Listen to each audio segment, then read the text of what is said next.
Well, yeah.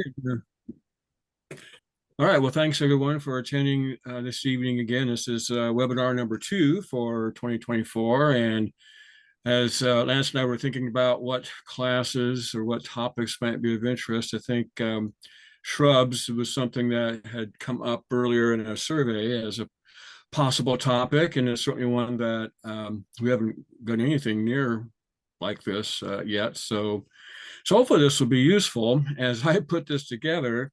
And I threw out native shrubs. I knew I wanted to make it native because I knew trying to do native and non-native would be way too much.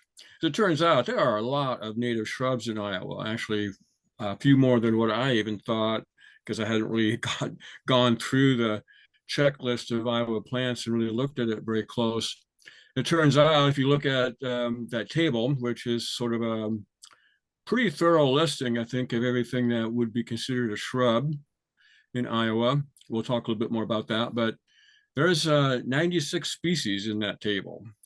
And that doesn't include a few extra rubus or blackberry, raspberry type species that would need to be added to the table to make it complete.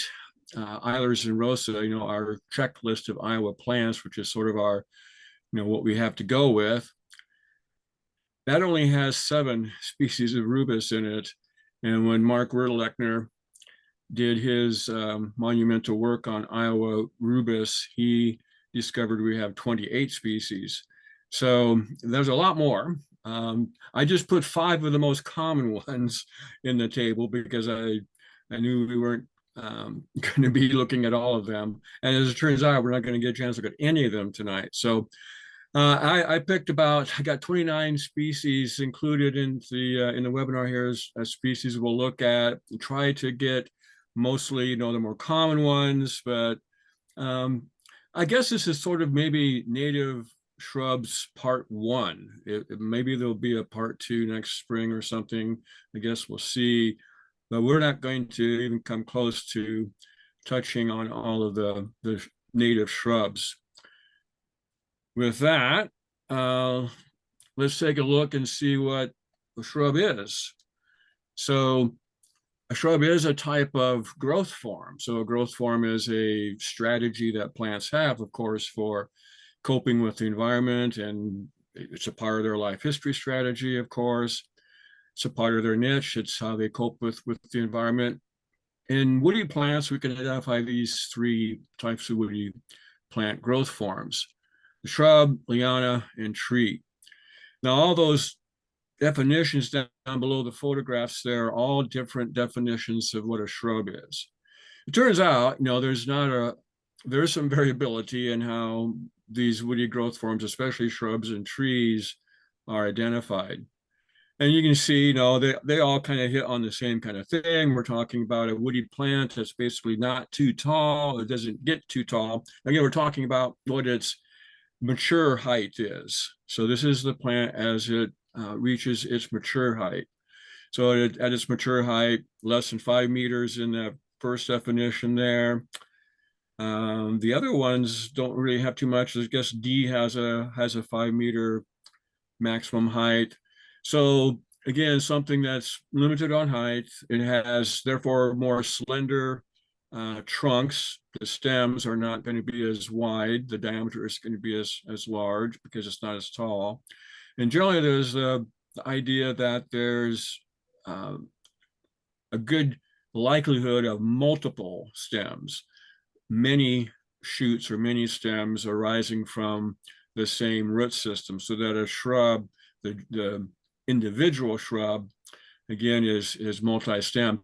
And it might be multi-stem in 2 different ways. It might be multi-stem because of rhizomatous growth. So there's rhizomes that help to spread the shoots that are arising from that rhizome, to spread them out more, to put them further away from the parent plant.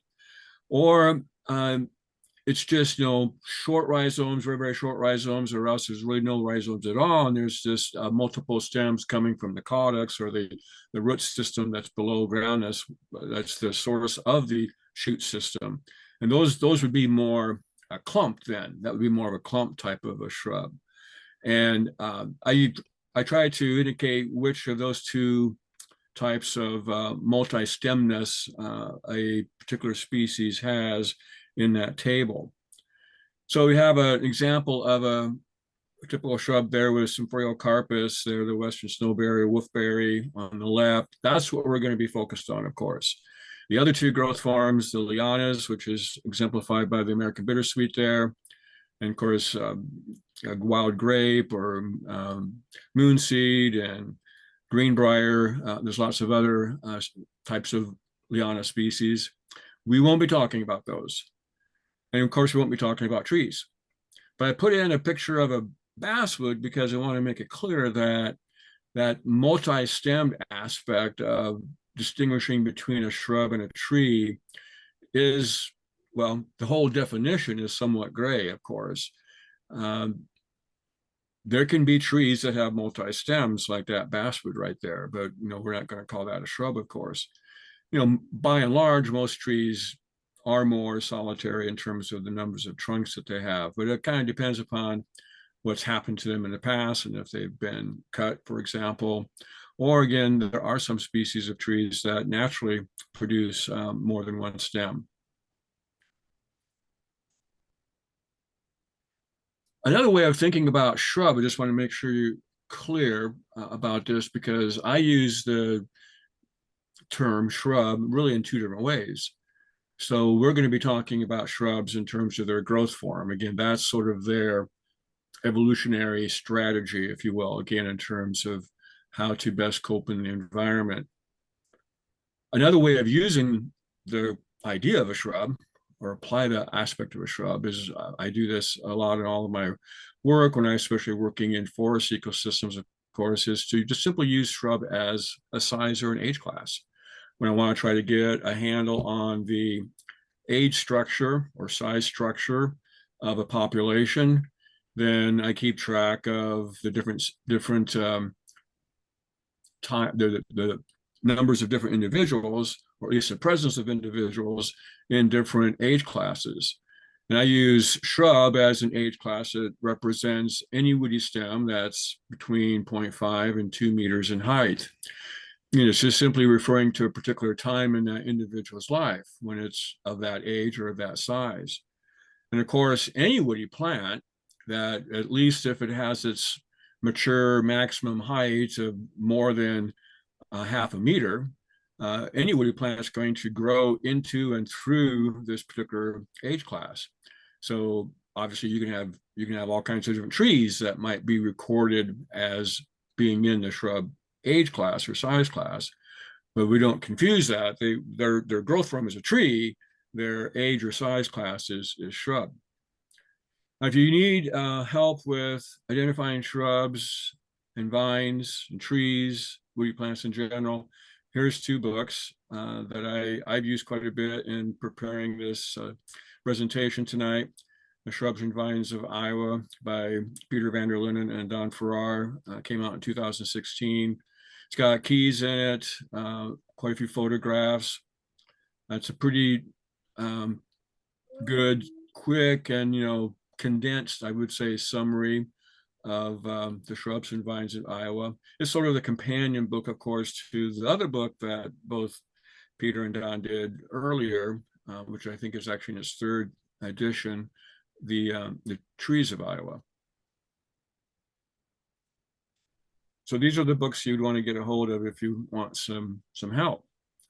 So when we look at woody plants, any plant really, but the way we're going to sort of attack this group of woody plants, these shrubs, is to think about them in 4 different groups, if you will. And we can look at, there's 2 real basic characteristics here to help us sort of classify again particular species into a particular group. Again, when you have 120 shrub species or so, and that's about how many would be in table 1 if I included all of the rubus that there are, you need a way to break them down into smaller groups. And you could do it by family. Families are identified for the different species in table 1. That's always a good way to go, of course. That's taxonomic. but I've opted to look at it more from a morphological point of view. And so we're going to look at simply the species leaf type and what its leaf arrangement is. Just look at those two characteristics together. And if you combine them together, it's like a 2x2 table, basically. Of course, you end up with 4 different categories. So we have to understand, of course, what leaf type is, and it's defined pretty well there, shown pretty well for you, I think.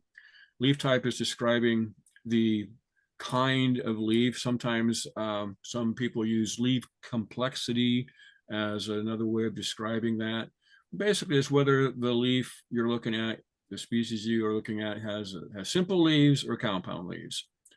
And we have a simple leaf, of course, way here on the left. So what that means is that the base of this leaf, of course, is attached to a stem at a node. Leaves are always attached to their respective stems at nodes. And that's how we see where the beginning of a leaf is. That's how we can tell where a leaf actually starts, is by looking for nodes along stems or branches and seeing again a node and usually a bud, although sometimes the buds are not easy to find. And then right below that bud and at that node is the place where a leaf could be attached. So that's a point where the leaf starts, and there may be a petiole there, a little short leaf stalk that attaches the leaf to the stem or to the branch. And then, of course, the expansion of photosynthetic tissue into the blade so that the leaf can perform its photosynthetic duties. And so a simple leaf simply has one segment of photosynthetic tissue, if you will. Whereas all of these compound leaves over here, and there's different ways you can be compound, 3 different ways I'm showing here. Again, the leaf attachments down here at the bottom of the petiole. And now we can, when we look at, then now we know everything up here is a single leaf. But we can see that in all these cases, the photosynthetic tissue is segmented into separate and isolated units, if you want. And those are called leaflets. So compound leaves always have leaflets. The number of leaflets is important, of course, often in the way the leaflets are arranged. This first one here is a once pinnately compound leaf because the leaflets are attached to the primary rachis. So this lower portion here is the petiole. But once you get to a point where there are some leaflets, now the continuation of that central axis is a rachis. And because this is a continuation of the petiole, it's the primary rachis. So when the leaflets are attached to the primary rachis, that's a once pinnately compound leaf. It's pinnately because the leaflets are arranged like the veins on a feather. But sometimes a compound leaf can be segmented in a much more complicated way, sort of at multiple levels, as we can see here. And now what we have here is a twice or bipinnately compound leaf because the leaflets are not attached to the primary rachis. The leaflets are actually attached to a secondary rachis, an axis that comes off of the central axis here. That's these axi that are coming off here, of course. That's a secondary rachis, as it shows right here, and that's where the leaflets are attached. So we have a way of just clarifying this more clearly, and it's still a compound leaf, of course, but more specifically, it's a twice compound leaf. And then in some rare cases, these 2 types, and once pinnately compound is the most common one for shrubs. In fact, there aren't any shrubs that have a twice pinnately compound leaf. There are trees, of course, but no shrubs. And there's very few shrubs that have a palmately compound leaf, as being shown over here, where now all of the leaflets are attached at a common point. You don't really have a rachis per se because the leaflets are attached at a central point, originating then outward like the sort of like the digits on a palm of a hand, so to speak. All right, so that is compound. Now leaf arrangement is the way those leaves are positioned on the shoot system, on the plant, the above ground part of the plant. So This doesn't happen in woody plants very much. Be really rare. It doesn't happen in any shrubs really, but it happens, of course, in herbaceous and graminoid species. If there is no above ground stem, like we had with the violets 2 weeks ago, then you just typically have basal leaves because the leaves are all attached to a subterranean caudex down here, a short compressed stem that lies at the ground surface. But for woody plants, then we always are going to have an above ground stem. So we're always going to have calling leaves. So these are all situations when we have calling leaves. And not just the way they're arranged, whether they're alternate, that means one leaf per node, whether they're opposite, means two leaves per node, or whether they're whorled, which means three or more leaves per node. All right, pretty basic stuff in terms of leaf attachment, or excuse me, leaf arrangement and leaf type. Now we can look at how we're going to use that by taking all of those genera off of table 1 and putting them into this sort of, again, 2x2 table where you've got columns showing the leaf type with simple on the left and compound on the right. And then we've got 2 rows for leaf arrangement, alternate on top and opposite whorled on the second row. So this is very helpful because now you can start learning, again, what group these different genera fit into. And that's a good starting point, of course, for being able to recognize what you're looking at. I think now is probably a good time to go over now and just go through table 1 with you real quick. So orient you to that. So I'm going to pull that up here. Whoops, that's not the right one. Sorry. Yeah, now I got to get rid of that.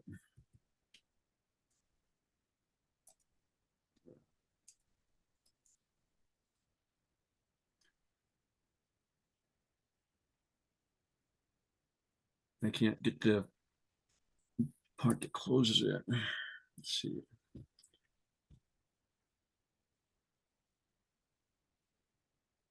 Let's see here.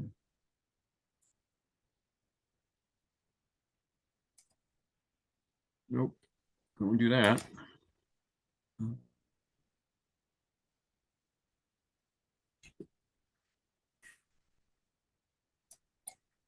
Let me move this out of the way. There we go.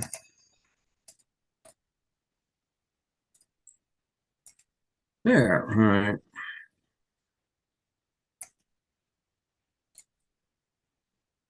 Here we go. All right, so this isn't quite like my other tables. I didn't put any distribution maps in here because that would have taken a lot more time. Rather, I just mean for this to be a good summary of just the native shrub species, and I'm not including any non-native ones in here, and give you some basic information again about them. They're arranged alphabetically by their genus over here in this first column. Again, I'm using, in this case now, I'm using Flora of North America solely as the nomenclatural source here for the genus and the family, both. And then the second column here gives the species based on Flora of North America. 1993 is the general reference for the entire Flora of North America work. And then there are going to be some families like Sapondaceae, for example, that haven't been published yet in Flora of North America.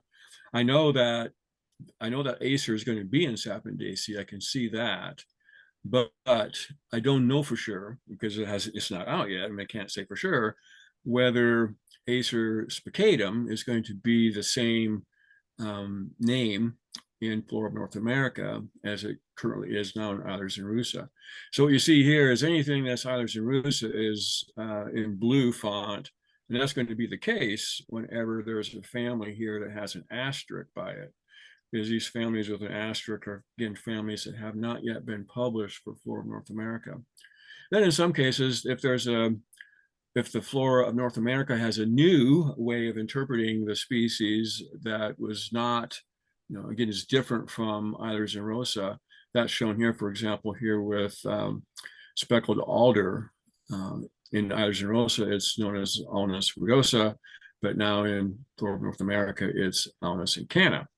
Some species were rugosa. So again, what happened was there's just some splitting out going on there.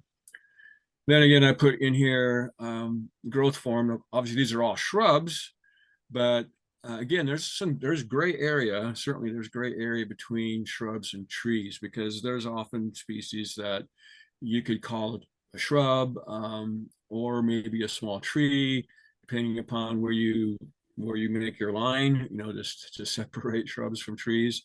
And so it's useful to recognize that. Again, some people might not include um, mountain maple as a shrub. They may consider, oh, it gets too big. It's really just a small tree. Well, this is what's going to help you see that we're kind of on that verge of blending in with a tree.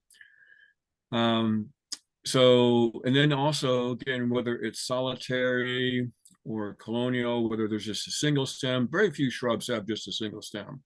Again, based on the definition, most of the time there's multiple stems present. But again, if it's colonial, that means that it's increasing its stem count, basically the number of ramets that are present through rhizomatous growth. If I use the term multi-stem, then that's more of a dense clump of stems, where again there could be some just very short rhizomes, or again the growth of those additional stems is not really coming from the rhizome; it's coming from just the base of the plant. Suffrutescent means, and that's what you see down here for lead plant. Suffrutescent means you've got a situation where it's basically a plant that's herbaceous for the most part, but it starts to develop wood as it gets older, and mostly that wood is located, of course, at the base of the plant. So the lower portions of the plant get more woody, the upper portions of the plant certainly remain more herbaceous. So suffrutescent is just a way I've described. You've got something that's sort of a blend between a shrub and an herb. And we can see that with lead plant often, because if you've ever seen a prairie where there's lead plant and it hasn't been burned maybe for who knows how long, 5-10 years, some of those lead plants will be definitely shrub size, and they can even start getting up to upwards of, I've seen some 6 or 7 feet tall. Evergreen, of course, means that the leaves stay. There's always green leaves on the plant year round. Of course, there are leaves being lost and leaves being replaced, but it doesn't happen all at one time. That replacement of leaves happens individually, so there's always at least some green leaves present. Dwarf just simply means it's a very short shoot system. All right, then leaf type and arrangement given here, and Iowa coefficient of conservatism based on the updated checklist or updated list that came out in 2020. Status is whether or not the species has any imperilment, if it's listed as a special concern for SC, or endangered for E, or threatened for T, if it has any of those listings. The first one is what its listing was, what it is now currently listed at, based on a 1994 list. That list, of course, is very old. Actually, it's 30 years old, and it's being revised. And the second one is what the recommended status is going to be. At least that's what's going to be recommended to the legislature by a committee of botanists who oversaw this revision. What it does become depends on the legislature, unfortunately, but that's what the recommendation will be. And then, of course, we have some habitat information, which mainly comes from Eilers and Rosa, but it also comes from some other sources, comes from Minnesota book, comes from Flora North America as well. So here's a list then of all of these species of native shrubs. And we're going to, again, look at about 29, 30 of these species in a little more detail. Yeah, I think that's probably good for, you'll see that there are some gaps at the bottom. That's just because of the way I formatted this table. There wasn't room for this next row to fit up here, so it got bumped down into this page. Oh, by the way, so we'll look at one salix just to do diligence to salix, but I talked about salix. I went through all of the salix at a webinar on salix in 2022. So there exists on the Golden Hills website a video of the salix webinar where I dealt with all of the willows, not just the shrubs, but the trees as well. There's actually just probably two trees, Salix nigra and Salix amygdaloides, for the most part, that would be added to this list of native Salix species. So most of the Salix are shrubs, but again, they were included in that webinar in 2022. Again, some changes. Potentilla has been revised somewhat substantially, and some of the more woody potentilla, the cinquefoils, have been assigned to a new genus. Subodiopsis is one of them, and there's another one. I think we went past it. All right, so let's go back to the PowerPoint and get started. So we're going to start with some evergreen ones. I singled out these because they're really easy, of course, to pull out. There's three of them. You know, they fit into that 2x2 table, certainly in accordance to what kind of leaf type they have. They all have simple leaves, but the first two up here have opposite of world leaves. So these are the juniperus, and then the Canada yew has alternate leaves, so they would separate out differently, of course, in that table. These are species that aren't real common in Iowa. To go back to the table again, I can look real quick here. I guess they are imperiled.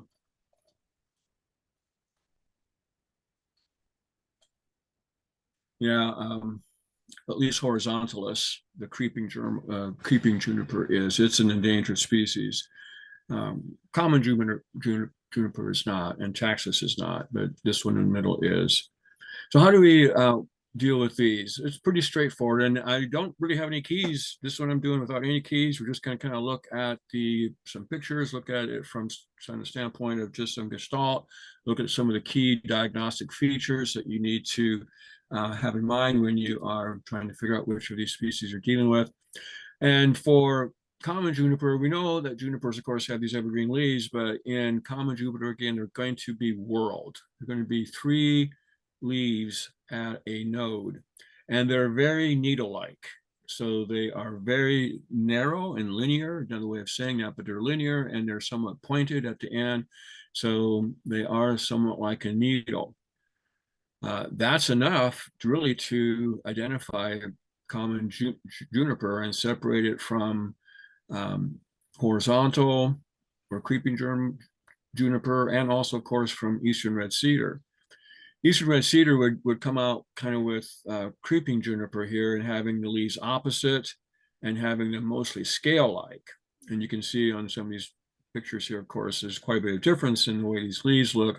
These are little fish-like scales, overlapping scales, where these are really elongate needles coming off. Now you need to know that Juniperus horizontalis and eastern red cedar do have some leaves that look kind of like this, but they're mainly just on the new growth, on freshly grown twigs and new growth. So you might see some, you might find some, but the majority of the leaves on those two species are going to be these scale-like overlapping leaves. And again, as I said, that's really enough. Here's just a picture of sort of the habitat and what the common juniper looks like. It is somewhat, upright, doesn't get very tall, whereas creeping juniper really doesn't get very tall at all. It really does creep along the ground pretty substantially. Of course, when we're looking at these junipers and we see these structures here, I want to just make sure that you don't make any mistakes in describing them to someone else. A common approach would be to call them berries. And of course, they're not berries, because in order to have a berry, you have to have a flower. And these two species never produce flowers. This species down here doesn't produce flowers either. Anything in the gymnosperms, of course, produces their seeds in cones. And so that's what these are. These are very reduced fleshy cones that are berry-like. We can use the term berry-like because that works, certainly because of the fleshiness of those cone scales that are fused together. Canada yew, again, has leaves that are a little more width in them. They're still, you might say, sort of needle-like, but we would rather use the term linear in terms of describing their shape there. And they have little tiny petioles. There's not much to them, like 1 to 2 millimeters long, but do have little petioles down here that attach the blade to the twig. Petiolate means that's what that means, having petioles.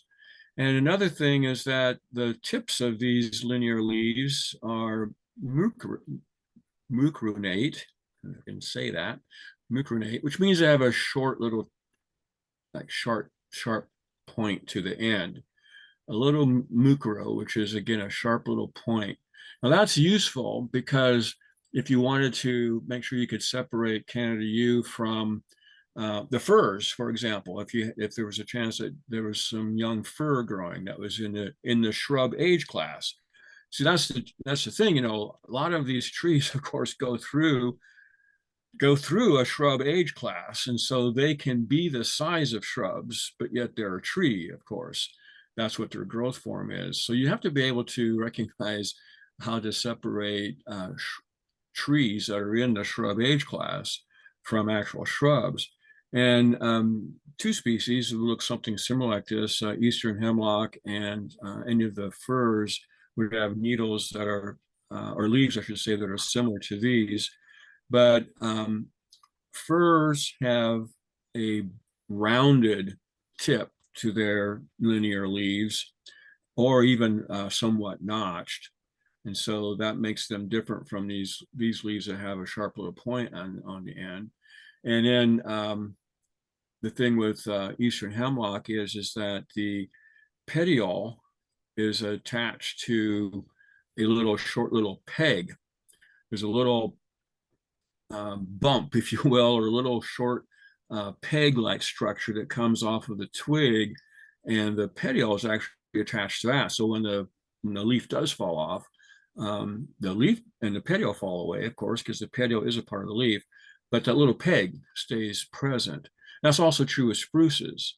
So again, spruces and eastern hemlocks, when they're small, could sort of look like a yew, I suppose, in some ways, but there's both the spruces and the eastern hemlock, you would be able to see on many of the twigs, you'd see a lot of little bumps because you'd see a whole bunch of those little pegs where leaves have fallen off. And that's not going to be the case again for yew. Another thing about yews is that they have this two-ranked arrangement of the leaves, usually, which means that the leaves are pretty much coming off sort of opposite to each. Well, they're not, excuse me, I shouldn't say because they're not opposite. They're alternate on the stem, but they are in two rows, and the two rows are opposite each other, so that the leaves are pretty much all on the same plane. That's what two-rank means, is that the leaves all end up kind of being on a single plane, even though, again, the leaves themselves are alternating on the stem. The other thing about yews, of course, is that there are male cones producing pollen, but there's no female cone. The ovules are produced just naked out there, and the ovules, if everything goes according to fertilization and everything that needs to happen for reproduction, the ovule becomes a seed. And then that's what we see here is the seed. But in the yews, there's a special growth that occurs. It's called an aril, that is a growth that comes from the base of the ovule, and it comes from the seed coat itself. The seed coat, an additional layer of the seed coat develops, and it envelopes the seed, covering up the seed coat below it, and forms this reddish structure we see here, which of course is a fairly thick layer of tissue. It doesn't completely cover it. There's a hole in the end right here.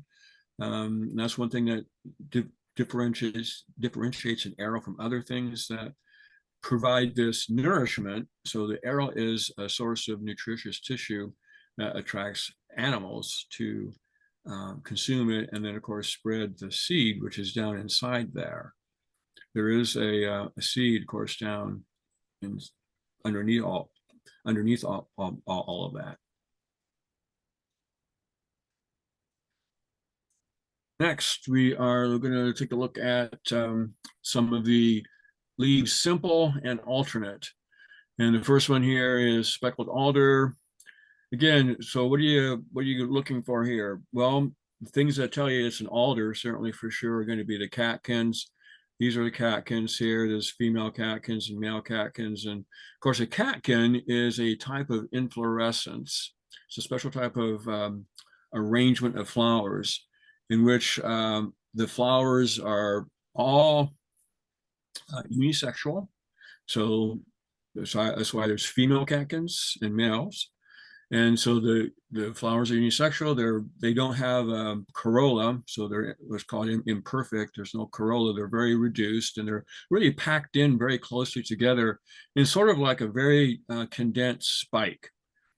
But because of, and you could think of them as a really dense, tight spike too, but because of the unisexual aspect, because of the lack of a perianth for the most part, no sepals or no petals, we use a special term called a catkin. They're primarily, of course, wind pollinated then. So when you see catkins, that's a very important feature again for some of these hardwood species. And in alder here, there's catkins on the tree pretty much year round. Then we can look at the leaves. The leaves of speckled alder here are doubly serrate. You can see that pretty much in this example here. Doubly serrate means that there's two sizes of teeth. Serrate means there's little saw teeth along the margin of the leaf. Doubly serrate means there's some big teeth, and we can see the big teeth there, and then there's some much smaller teeth that are kind of superimposed at a smaller scale on the big teeth. Elms are that way too. Another important thing that makes this an alnus, an alder, is the lenticels are very conspicuous on the trunks and branches, at least on the older portion of the plant. Now, these are places where there's gas exchange, so there's just some really loosely packed cork cells in and around these lenticels that allow air to move into the tissue and actually get down into where there's, of course, living cells down there. The cambium is a ring of cells that, of course, causes the growth of the plant to increase in terms of its width. There's plenty of living cells in that phloem tissue and in that vascular cambium. There's even some living cells in the xylem, and so they need to have access to air. And then the kicker here is the fruit of an alder is a samara, which is a single, well, it's not necessarily single-seeded. It's an indehiscent dry fruit that has wings that have formed as a part of the fruit wall, the pericarp. Most of the time they have one seed, but that's not necessarily a definition. And these samaras are produced in these, of course, they come from the female catkins, and these female catkins, as they mature, they sort of look like a little cone-like structure. We can't call them really a cone, but we can call them a cone-like structure. So all of these, again, together, especially the leaves on this plant, the marginally doubly serrate leaves, are good ID for speckled alder. And this is the only alder that's really a shrub. Okay, Amelanchier, the serviceberries. This is a difficult group, and I think several of them are actually trees, and so we wouldn't be dealing with them because they're a tree. And so But I think I have four that are probably small enough to be classified as a shrub in table one. And this is the one that's probably would be the most likely one to be encountered based on the distribution maps. This one occurs across the northern half of Iowa, roundleaf serviceberry. So for the serviceberries, in terms of what identifies them as a whole, of course, they're in the Rosaceae family, so their flowers are very rose-like. They have a hypanthium. There's going to be lots and lots of stamens, at least more than 10 in this genus. A lot of the Amelanchiers have a leaf base that's cordate, or at least subcordate, which means sort of has a heart-shaped base to it.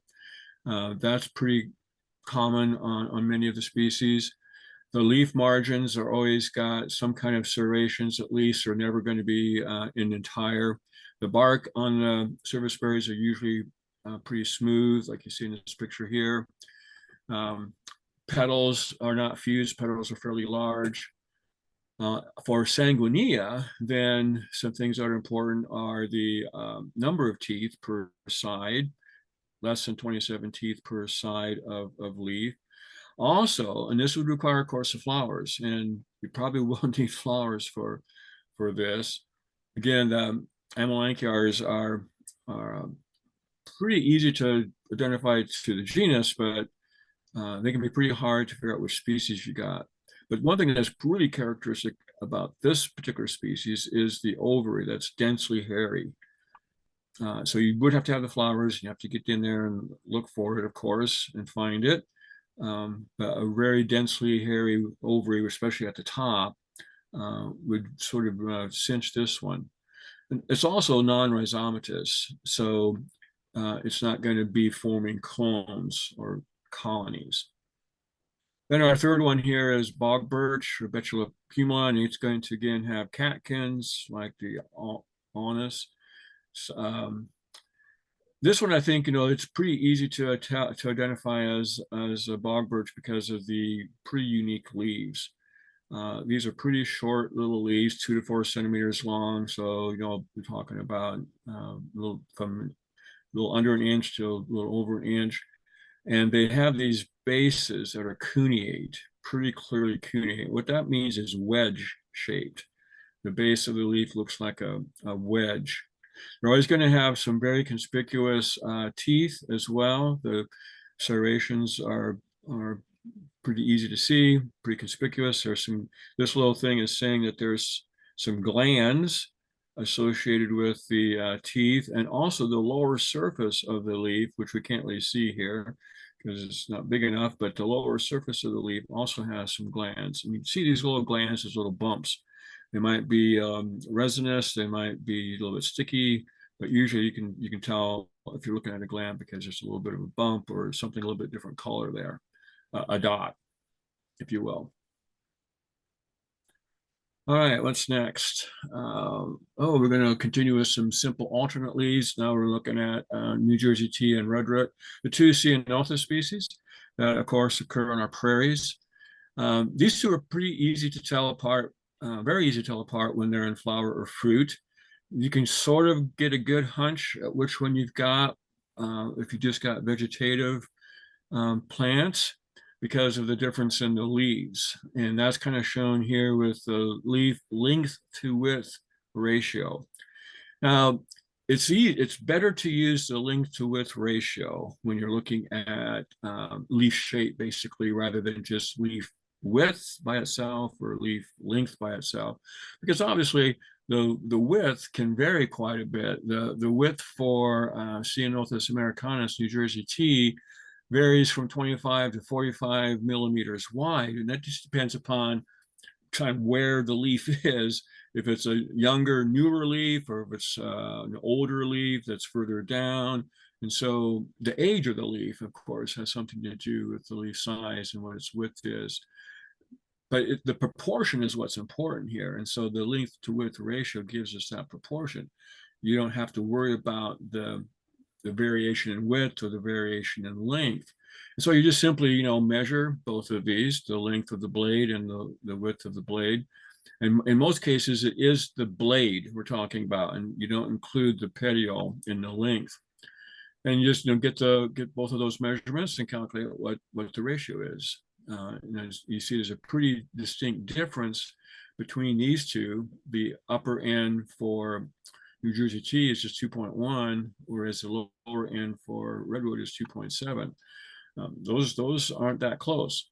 And you can kind of see it here that, again, these are broader, more of a broadly elliptic leaf, and these are much more of a narrow leaf. But if that's difficult, and it can be, then you can use the inflorescence and where the inflorescence is. The inflorescence is a cluster of little white flowers, but in Americanus and New Jersey tea, those clusters are arising from axillary position, so in the leaf axils, and there's a long peduncle. So the stalk of an inflorescence is called a peduncle.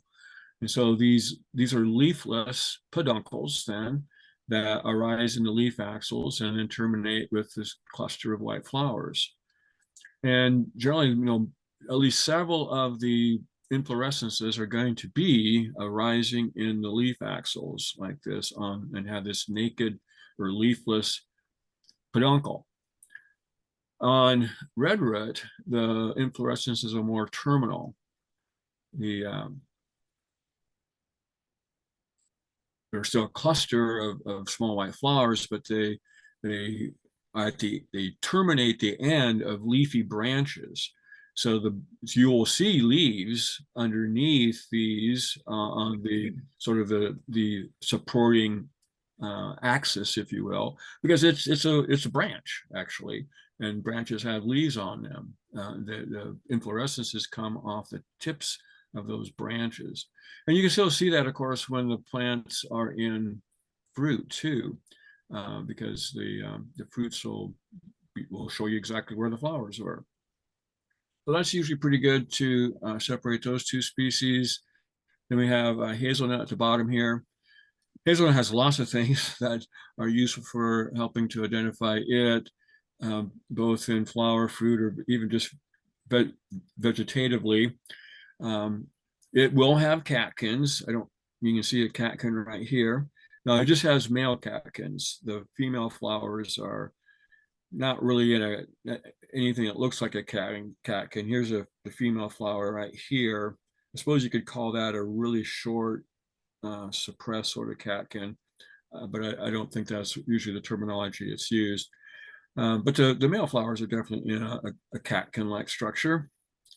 And then the leaves are pretty characteristic with their very broadly elliptic shape and somewhat either subcordate base. Right down here, I'm going to get my pointer.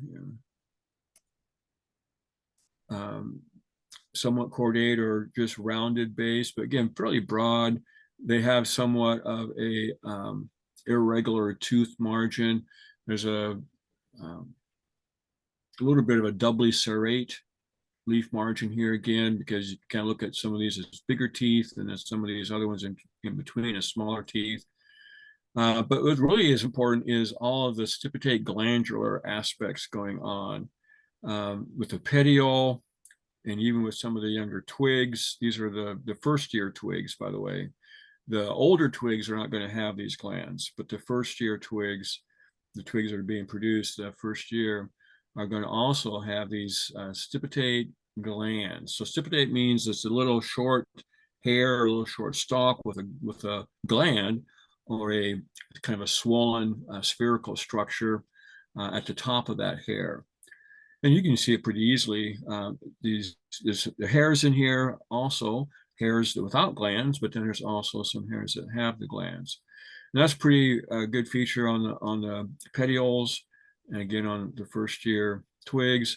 And then the fruit shown down here, the fruit is a globose or globe-like or spherical nut. So it is a nut. It's got a really hard seed coat, or excuse me, not a seed coat, but a very hard pericarp wall that makes it a nut.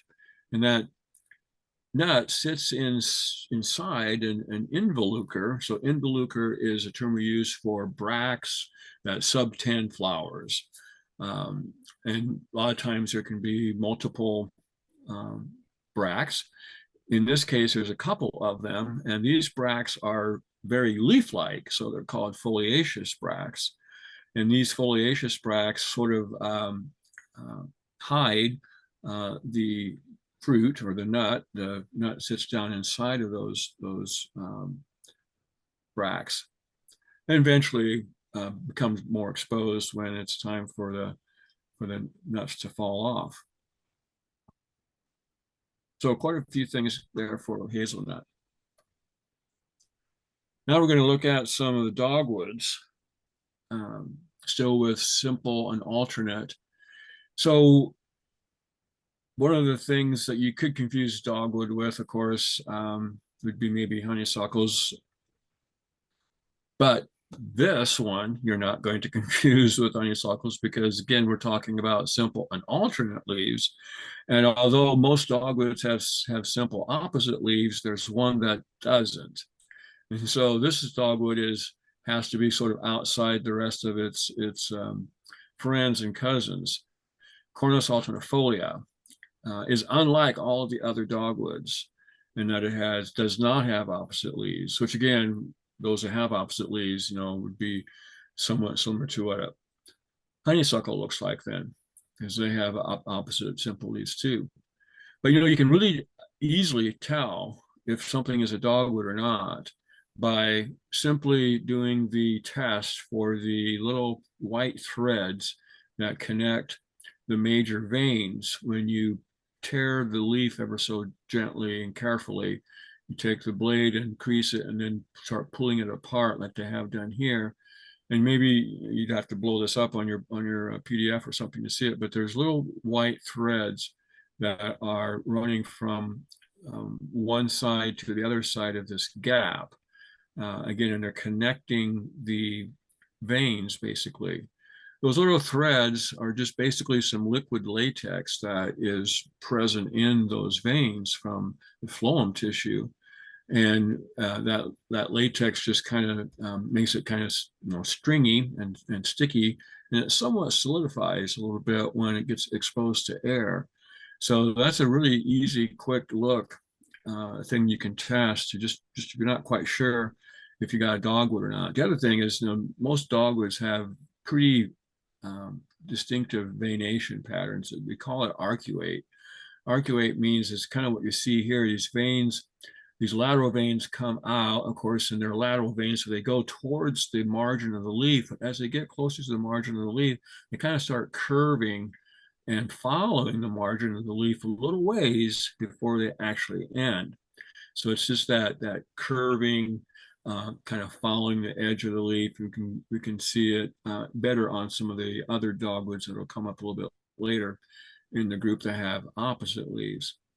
So this one's real easy, of course, because it's the only one that has alternate leaves. It has the typical cluster of little white flowers with 4 petals.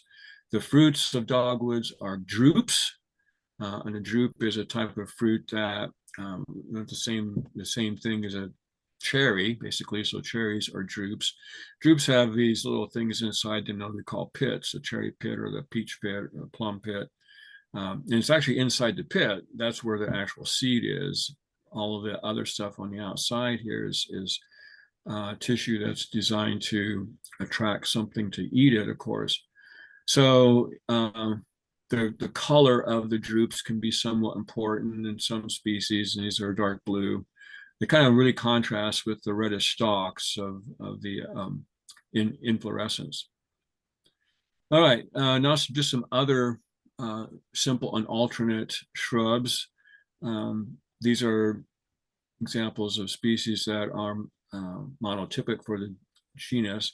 Leatherwood or Durca palustris shown here.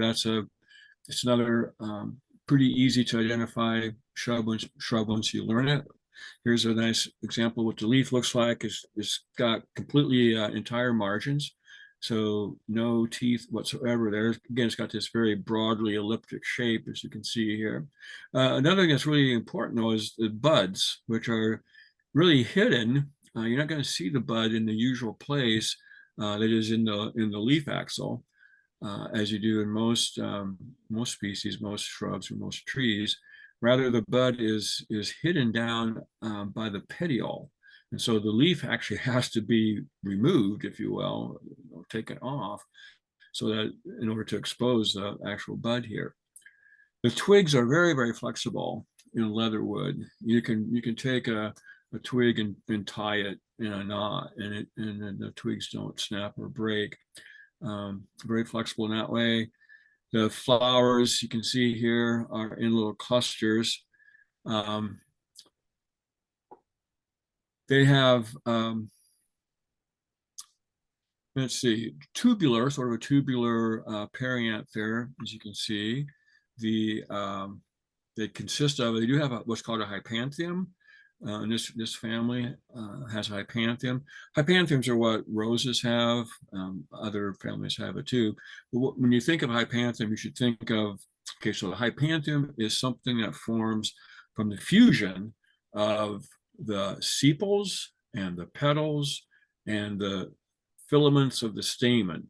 All of those flower parts, which are the lower parts of a flower, the sepals are the lowest part, and then the petals are the next higher part, and then the stamens are the next higher part.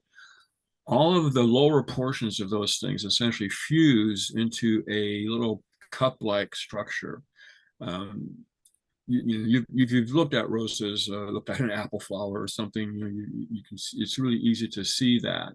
And that's, again, what we have here mainly happening is it's more of an elongate, narrow hypanthium that has formed again. You see the stamens here coming off the top of that. The flowers are pointing down, of course, here. So the stamens are coming off. They usually come off the rim of that hypanthium. So you got that kind of unique flower structure. You don't really have any visible petals or sepals because they're incorporated into that hypanthium. There might be a little bit of some lobing going on there, but usually not very much. Another thing that's really characteristic about Dirca is the bud scales for the flower bud. So flowers, again, of course, come from buds. Buds are growing points. And so if you're going to grow a flower, you have to have a bud that begins that process.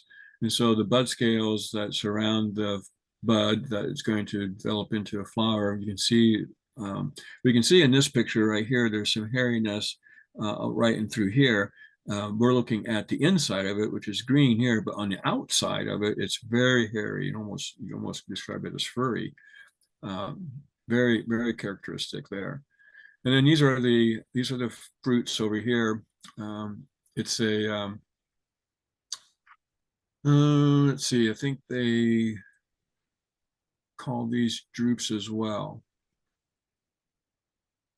Is that what I'm saying? Nope, I don't have it written down there.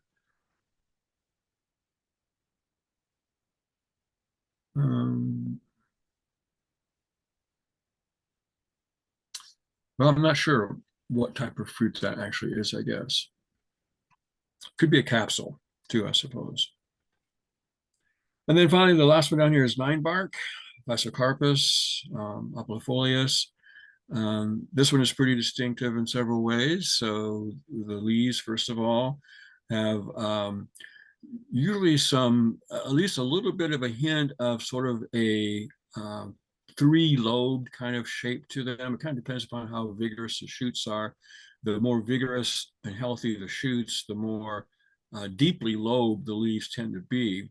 But we can see we have a couple clearly basal lobes right here and right here, and also one right here and right here. And so again, it's kind of interesting, so what's the difference between a lobe and a tooth? A lobe is just a lot bigger. And so we also have some teeth up here, and we could think of this as a terminal lobe sort of as well, or maybe not. Maybe you just think of this as the rest of the leaf, and it's just got two basal lobes here. But nonetheless, there's this aspect of lobing, certainly to these leaves. And in addition to the lobing, there's also serrations. So there's also little tiny teeth that are also a part of the leaf margin around those leaves. And again, remember, these are always going to be simple and alternate in terms of the type and the arrangement. Another good characteristic is all this peeling bark that you see on the older branches and stems. We have flowers that are in this big sort of hemispherical cluster that terminates branches and shoots. Usually anywhere from probably 20 to 50 flowers or so in that cluster. The fruits are little follicles. So again, that's what we see here. A follicle is the same kind of fruit that a milkweed plant has. A follicle is what happens when you have a single carpel that forms the ovary of the flower, and that single simple is also called a simple pistil then, because there's just one carpel there. That carpel forms the fruit, of course, and then the fusion point that made that carpel, that where that leaf folded over and fused to make that carpel, that line of fusion is where the carpel, or now the follicle, splits. So follicle is always split along one line of suture, unlike a legume, which splits along two lines. So that's why we call that a follicle. Each of these follicles have like 3 to 4 seeds in it. And I think they can persist on the plant into the winter. All right, well, let's keep going here. Next, we're going to deal with some of the prunus. So again, we're still looking at simple and alternate leaves here. So one of the things that helps you identify a prunus is the presence of glands. Not always though, but these two species here, Prunus pennsylvanica and Prunus virginiana, have glands at the top of the petiole. This picture here does a pretty good job of showing it. There's two right there. So this is the petiole, of course, and right at the top of the petiole, or right below the blade on the top of the petiole, that's where these glands are. And they're again just bumps, if you will. And there can be one or there can be two. Usually there's probably two. And so that's the glands that we're talking about here on the leaves. That is a characteristic for both pin cherry and choke cherry. Now, American plum may or may not have those. Most of the time, it seems like it doesn't have those. So that's not a good characteristic for American plum. But this general gestalt leaf here, also the thorniness of the branches. American plum also does get pretty thorny. And a thorn is a modified branch that becomes sharp and pointed, and of course functions as a way of kind of protecting tissue. That's a good characteristic, of course, for American plum. Just the fact that, again, American plum often grows in thickets, though it doesn't have to. You can see sort of solitary stems out there, but more often it does grow into a colony. And you see these thickets here dotting the landscape. The flowers are important, especially separating it from these two species and some others. The flowers here, the sepals are 2 to 4 millimeters long, which is quite a bit longer than the sepals for these two species down here, which are less than 2 millimeters long. The petals up here are fairly large too in terms of their length. The petals are 6 to 14 millimeters, and the petals for both of these species down here are generally less than 6. So just basically large flowers as it goes in terms of prunus flowers. Among the larger of the flowers belong to American plum. And of course, we have a very large conspicuous droop when you can see this in the late summer or fall, a nice little bite-sized droop, 2 to 3 centimeters in diameter or so.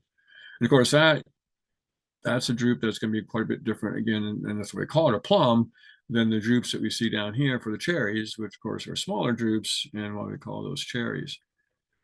So pin cherry and choke cherry again have the smaller flowers. They have the glands on the petioles, which is helpful. Prunus pennsylvanica also has glands, although they're harder to see, has glands on the teeth along the margin of the leaf. This is a picture I found that shows the teeth as best as you can. You need a dissection scope to see these, but they're usually there as usually a yellowish little bump or gland on the teeth. I don't think you can see them very well in this picture. The leaves of pin cherry, actually, if you look at these leaves here, they should remind you sort of black cherry leaves. So that would be one thing you could confuse this with, black cherry. Black cherry also has these glands on the petiole, so that could be a problem. We're not including black cherry here, of course, because black cherry is a tree. It's clearly a tree, whereas a pin cherry is more a tall shrub or a small tree. Then for choke cherry, it has these pretty distinctive leaves that are quite a bit different than black cherry leaves. Again, more slender. Black cherries are more slender, like pin cherry, much more elliptical. It has the glands down here, as this little diagram is trying to show there. It does not have glands on the teeth, though. So it does not have the same kind of thing going on as pin cherry does here. Just the glands on the petiole. I mean, if you had to, you could probably separate these two in the size of the drupes, 6 millimeters diameter here and 8 to 9 down here. So that could be helpful. But choke cherry is always, it really is a good example of a tall shrub. I mean, you could see some examples of a choke cherry getting into the small tree size, but I mostly see it as shrubs. The next one is one of the native buckthorns. In fact, this is the only native buckthorn that you'd probably actually find that's out there enough to come across, the lance-leaf buckthorn. And it's going to probably look somewhat like black cherry to you.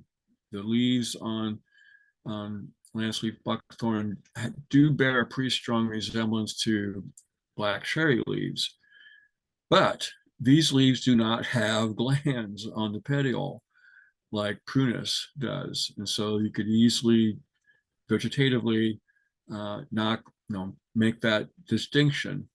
And black cherry prunus aurata is usually pretty consistently has those glands, at least on some of those leaves. You may have to look at a couple of them, or more than one. But so that kind of the size, the elliptic leaves, the shininess of them and the size of them is what makes it look like black cherry. 5 or more lateral veins is another characteristic that I came across. You could count them on these here. But if you have the fruits and flowers, then you really shouldn't have too much problem with this one, because the flowers here on Rhamnus lanceolata are usually unisexual. So again, one sex, but I believe it's monoecious, so they have unisexual both sexes on one plant. They have a little hypanthium. You can kind of see that right here. This is the top of that hypanthium right here. We can see some perianth lobes here, the petals. These are the lobes of the petals, and then the 4 stamens coming off the top of that cup. The black drupes that we see over here. So buckthorns have drupes as well, just like the cherries and plums.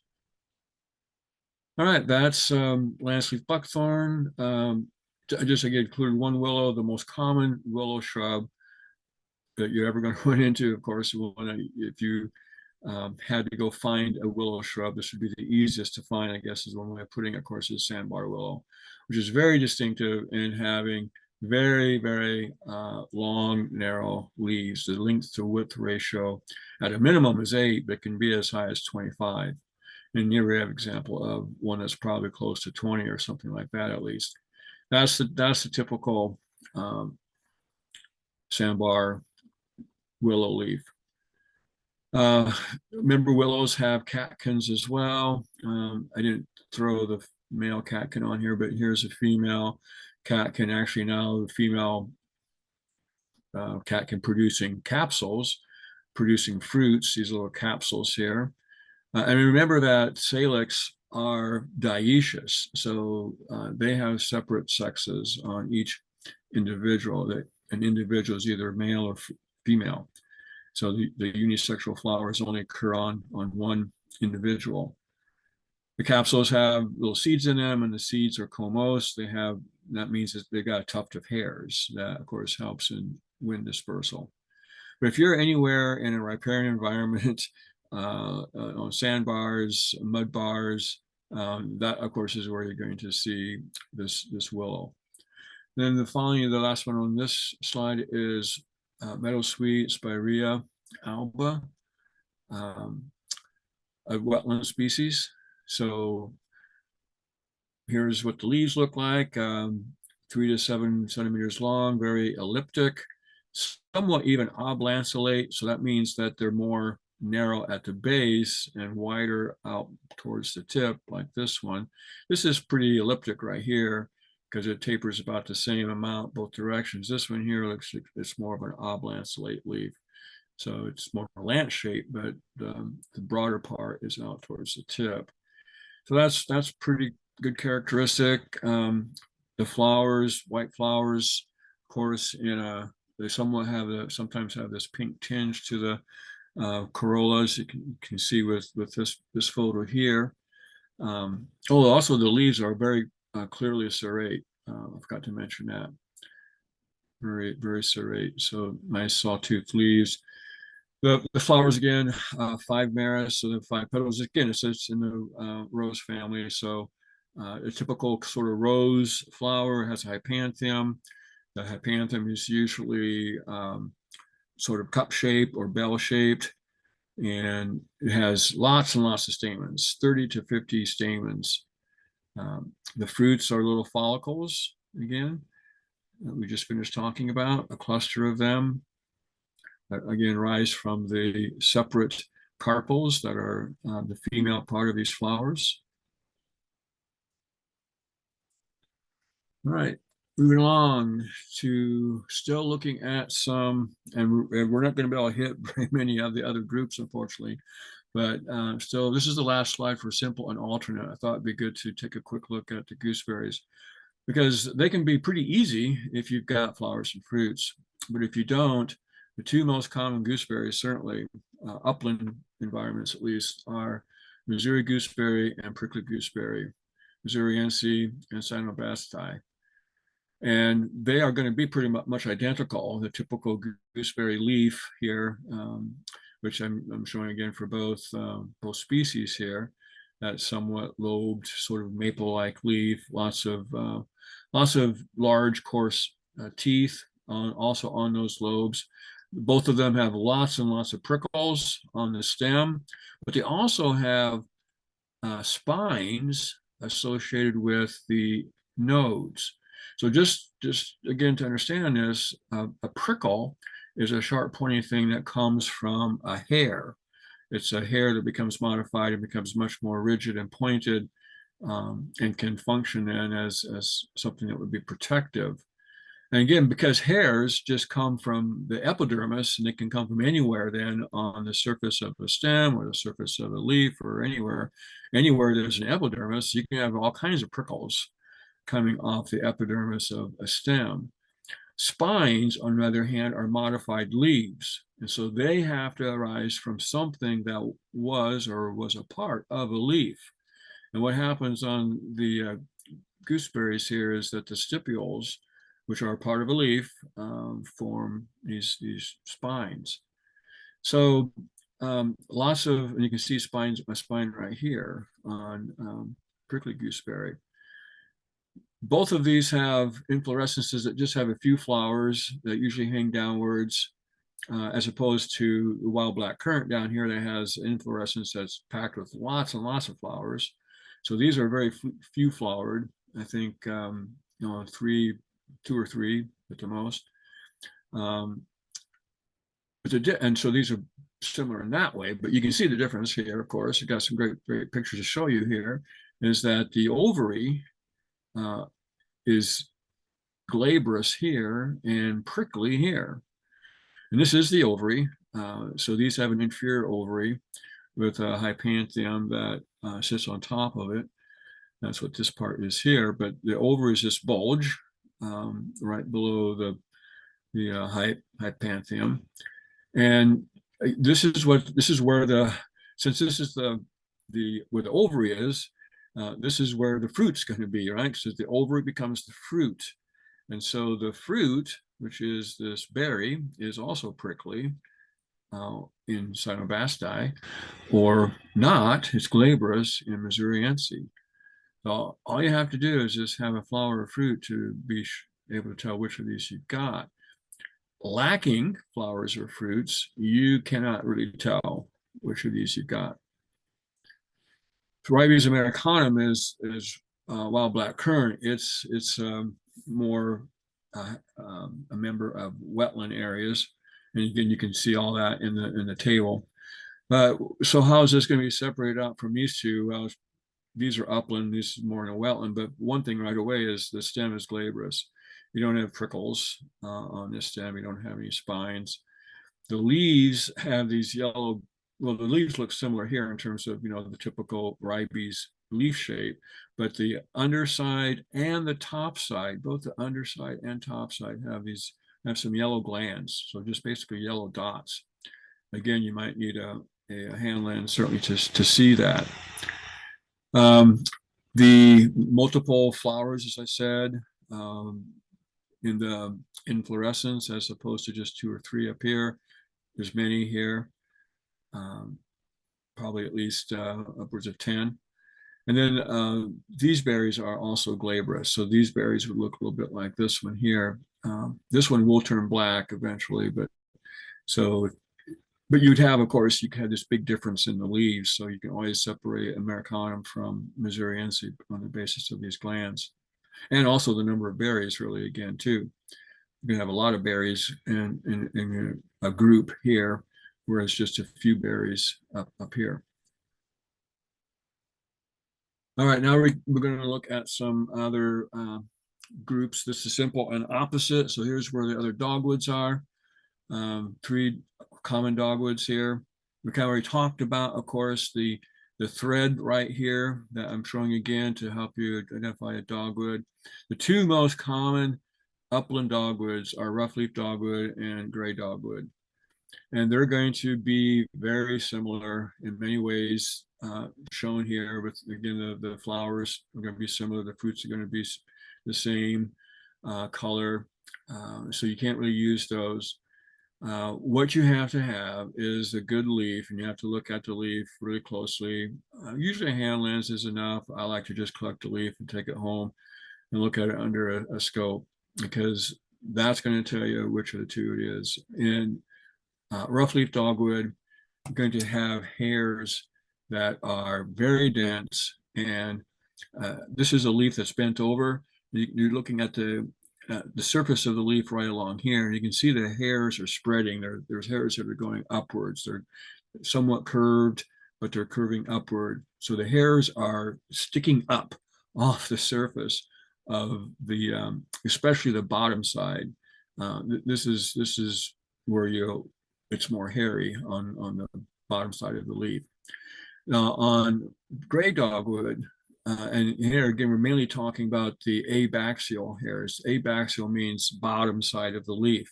It's the bottom side of the leaf, or it's the side of the leaf that's, if the leaf is kind of held more erect alongside the stem, it's the side of the leaf that's pointing away from the stem, which is the bottom side. These hairs are pressed down to the surface of the leaf. There's usually not as many of them as in roughleaf dogwood, but there can be quite a few. but it's whether or not they're pressed down versus curved upward. There can be some that are pressed down up here too, but there's always going to be a lot that are not pressed down, that are sticking upwards. So that's the best way to separate those two. Now, go back to table 1 and look at the dogwoods, because there's been some nomenclatural changes with them, and which is different. Flora of North America takes a different view of dogwoods than what the both of those shrub books I pointed out to you too. The Iowa shrub book and the Minnesota shrub book, both of those have an older nomenclature. And so Flora of North America recognizes another additional species that used to be recognized just as a subspecies. So that makes it a little bit difficult. Again, you should use Flora of North America then really when you're looking at the dogwoods and use their key. But Cornus obliqua is another fairly common one then that grows in more damp areas. And just to point this out, so in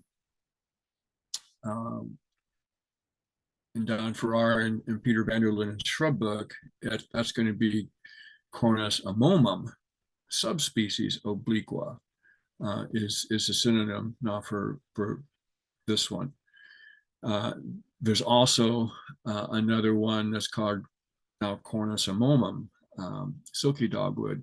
This one is called pale dogwood. So anyway, anyways, what used to be one species is now two, basically, is what that means.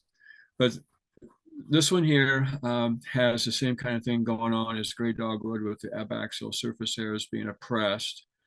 But it has a different color of droop, as you can see here from gray dogwood. This bluish color to the fruit.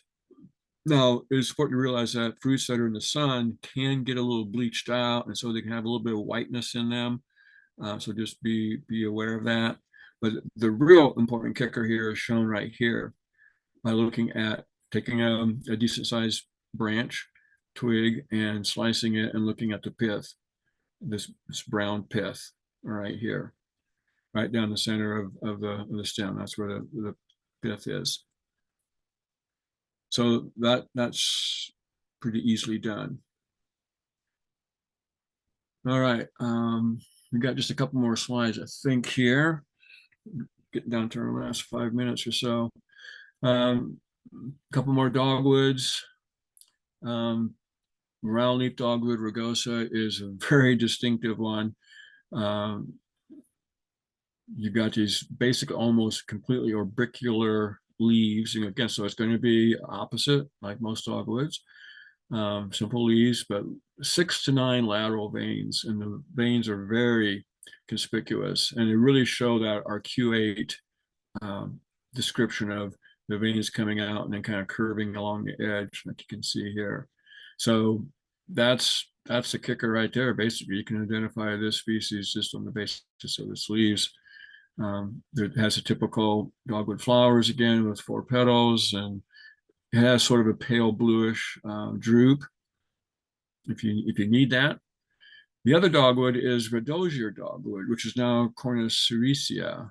That again is a name change from Cornus stolonifera. And this one is going to look something like obliqua. It does have reddish stems quite often, at least in the younger stems. But here again is the difference between sericea and obliqua. The stems look pretty similar on the outside, but look at the pith. So again, obliqua has this darker brownish pith, whereas sericea has a white pith. Then finally, the last one on this one is buttonbush or Cephalanthus occidentalis. Now we have leaves that usually are opposite, but they can also be whorled. And I think I got one right here that has whorled leaves in this picture here that can see 3 petioles coming to that node right there. So either opposite or whorled leaves, pretty substantial leaves, as you can see here. but a very distinctive inflorescence. This pack of flowers, it can be 100 to 200 flowers packed into this ball, this giant ball, cluster of small white flowers that you see here. And then, of course, when that does everything it needs to form fruits and seeds, then they look more like this over here. It's a dried up brownish ball. Now we've got little fruits down inside all of these flowers here. And the fruit is this the structure right here. It's a little nutlet. So a nut is a nut, but the term nutlet's used because it's just a really small nut. So that means, again, it has a very hard fruit wall, very, very strong and tough fruit wall that surrounds the seed. And it has just a single seed inside of it. That's a pretty easy one to identify. And then the last one here, just in time, I guess.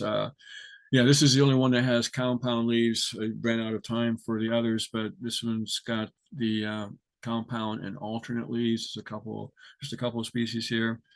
Hop tree shown at the top there. Wafer ash is another name for that, but it's not an ash. So it has, as I said, so this is this is alternate, right, and compound, but it has trifoliate leaves. So when we say compound, we can clarify that more by saying trifoliate, which means it's got 3 leaflets. And when you have 3 leaflets, you really can't say for sure whether it's palmate or pinnate because you don't have enough leaflets to make that assessment.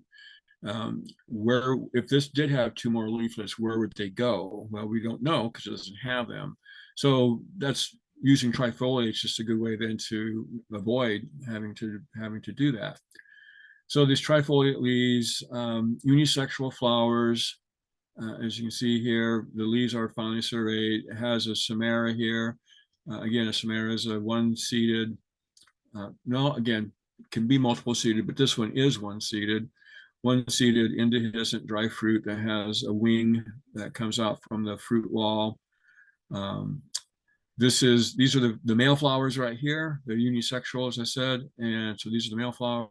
This is the female flower right here, what it looks like.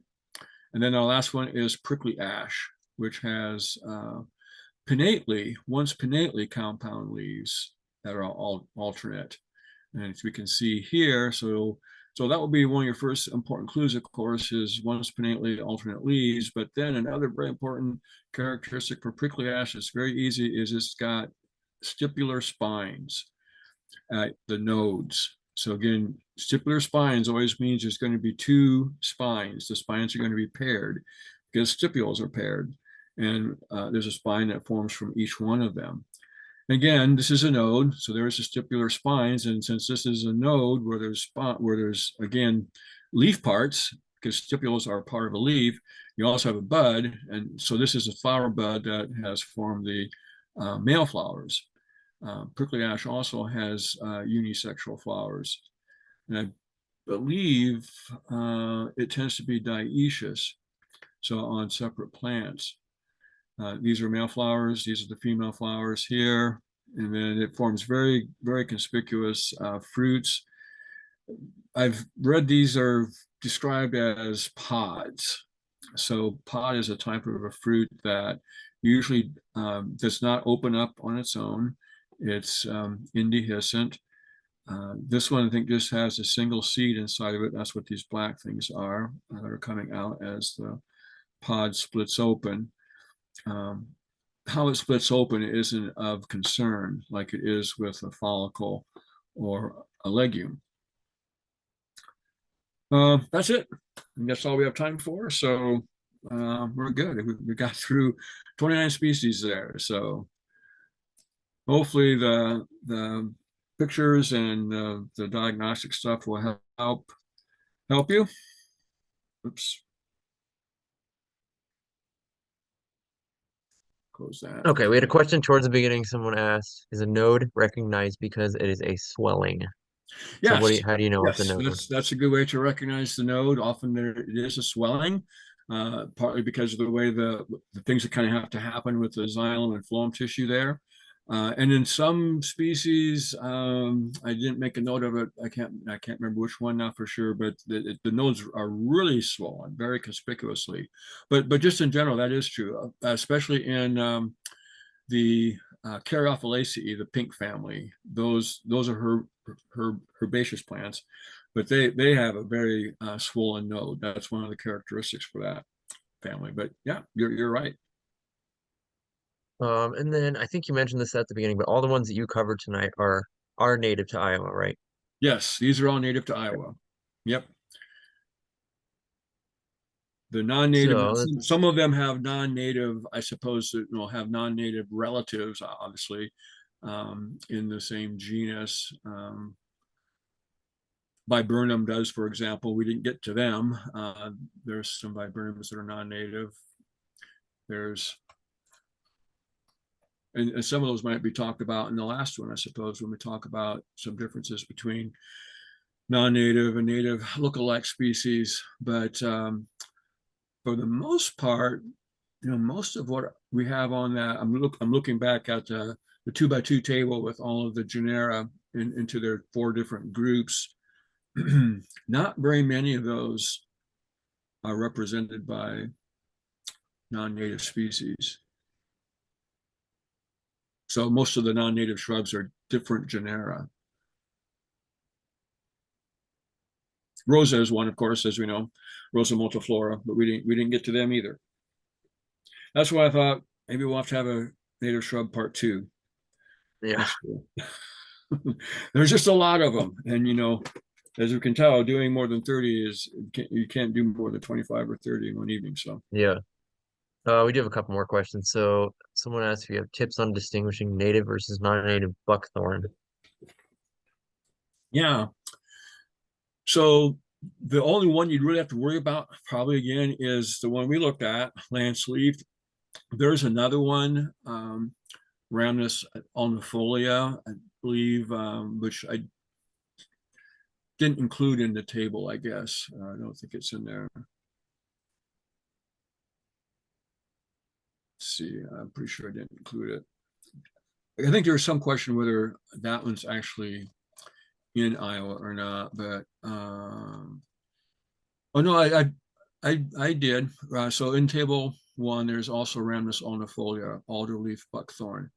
That's just well, it was special concern. It got delisted, but it's only found on algific talus slopes. So that's why I didn't talk about it tonight. So again, aside from that one, lanceolata is the only one. The leaves are going to be quite different on the non-native one, Rhamnus cathartica. Those leaves, and this could be something we talk about, I guess, in 4 weeks, I guess, when the last one comes up, the difference between non-native and native, non-native invasive species and native lookalikes. Maybe we'll put that one in there. But the leaves on lanceolate are much longer and much more lanceolate, like the name implies. Whereas in cathartica, the Eurasian or European buckthorn, I would say they're more elliptic, they're shorter. Also, I don't know for sure how much thorniness lanceolata has. I'd have to go back and look at that. But European buckthorn has a lot of thorniness in the twigs. And I don't think that's quite true with Rhamnus lanceolata. Lanceolata, if you look at the table again, it grows in a wide variety of areas. It grows in edges. By the way, when it says ecotone in habitat, ecotone is broadly just simply means the edge between a wooded or forested area and a grassland. And lots of our shrubs seem to fit right into that type of environment. But lanceolata you can find in those edges, you can find them on prairies, open woodlands, but it's not very common. It's got a 6 for its coefficient of conservatism, so it's medium. That kind of ties into another question someone asked about So you say they're native, but they're not necessarily native to all of Iowa. So how would you know Oh, which that's part for of the sure. state? Yeah, that. None of these are probably native to every single county. I mean, maybe hazelnut. I don't know. I didn't put any maps on here Yeah. because just the time aspect of it. But most of these are native to just a certain part of the state for sure. Most all of them are, most likely. Yeah. Um, well, chokecherry. Chokecherry would be one that I bet is probably in every county. So there's probably a few, but and again, you can go to Bonap and get an idea of what the distribution or what the range, what the current range looks like. That's what I'd have to do because there is no other really source of a map. And I did start pulling those together for a few species. Alnus in Canada, the speckled alder, that's only up in northeast Iowa. Um, Amelanchier sanguinea, again, I mentioned that's across the northern half of Iowa. Both of the juniperus, the communis, the common juniper, and the creeping juniper are just up in northeast Iowa and mainly in maybe east central Iowa. They're mainly associated with limestone outcropping areas. Durka, the leatherwood, that's mainly in eastern fourth of Iowa. Plus, it's something kind of strange. It's